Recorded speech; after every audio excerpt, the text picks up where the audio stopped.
నమస్కారం ఫ్రెండ్స్, లా talk just click YouTube ఛానల్కి స్వాగతం. ఈరోజు మనం చాలా ముఖ్యమైన చట్టం గురించి మాట్లాడుకోబోతున్నాం. అది protection of women from domestic violence యాక్ట్లోని సెక్షన్ 2S. భార్య, కూతురు లేదా కోడలు వంటి వారిని అకారణంగా ఇంటి నుంచి ఎవరూ గెంటివేయకుండా ఉండాలంటే ఈ సెక్షన్ గురించి తెలుసుకోవడం అవసరం. సింపుల్ భాషలో పూర్తి వివరణ ఇస్తాను. వీడియో చివరి వరకు చూడండి.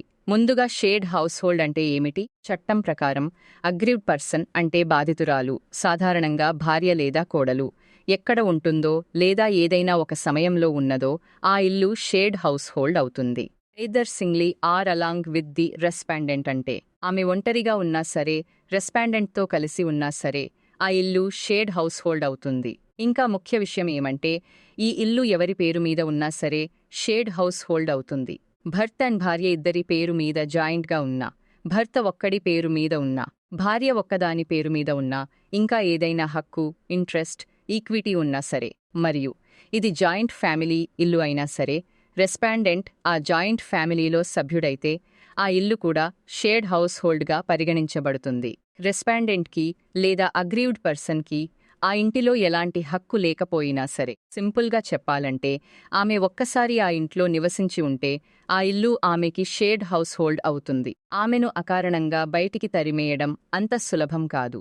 ఇది భారతీయ మహిళలకు చాలా బలమైన రక్షణ ఇచ్చే సెక్షన్. ఎవరైనా ఇంటి నుంచి తరిమేస్తే లేదా హక్కులు కాపాడుకోవాలనుకుంటే ఈ సెక్షన్ ఉపయోగపడుతుంది. షేర్డ్ హౌస్ హోల్డ్ లాభాలు అన్ని కేసుల్లోనూ వర్తించవు.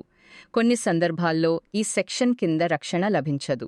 ఎప్పుడు వర్తించదంటే తాము ఎప్పుడూ కలిసి నివసించకపోతే, అనగా దంపతులు ఎప్పుడూ ఒకే ఇంట్లో ఎక్కువ కాలం నివసించి ఉండకపోతే, అంటే తాత్కాలిక లేదా ఒక్కరోజు స్టే మాత్రమే అయితే, లేదా డొమెస్టిక్ రిలేషన్షిప్ లేకపోతే, అనగా బంధుత్వం లేదా మ్యారేజ్ రిలేషన్ లేకుండా ఉంటే, ఉదాహరణకు ఎవరైనా ఫ్రెండ్ ఇల్లు లేదా బంధువు కాని వ్యక్తి ఇల్లు, మరియు ఫ్లీటింగ్ లేదా క్యాజువల్ స్టే అనగా హోటల్లో లేదా టెంపరరీ రెంటెడ్ హౌస్లో లేదా ప్రయాణంలో తాత్కాలికంగా ఉంటే షేర్డ్ హౌస్ హోల్డ్ కాదు. అలాగే నిర్మాణం జరుగుతున్న ఇల్లు, ఎప్పుడూ ఆమె అక్కడ నివసించి లేకపోతే షేర్డ్ హౌస్ హోల్డ్ కాదు. కోర్టు ప్రతి కేసును దాని సాక్ష్యాల ఆధారంగా చూస్తుంది. కేవలం ఆ ఇల్లు తన భర్త లేదా ఇన్లాస్ పేరు మీద ఉందని మాత్రమే కాకుండా డొమెస్టిక్ రిలేషన్షిప్ మరియు నివాస చరిత్ర ఉండాలి. ఈ చట్టంలోని సెక్షన్ 17 నివాస హక్కును ఇస్తుంది. ఆ హక్కుకు భంగం వాటిల్లితే సెక్షన్ 19 ప్రకారం కోర్టు ఆ హక్కును రక్షించడానికి రెసిడెన్స్ ఆర్డర్ ఇస్తుంది.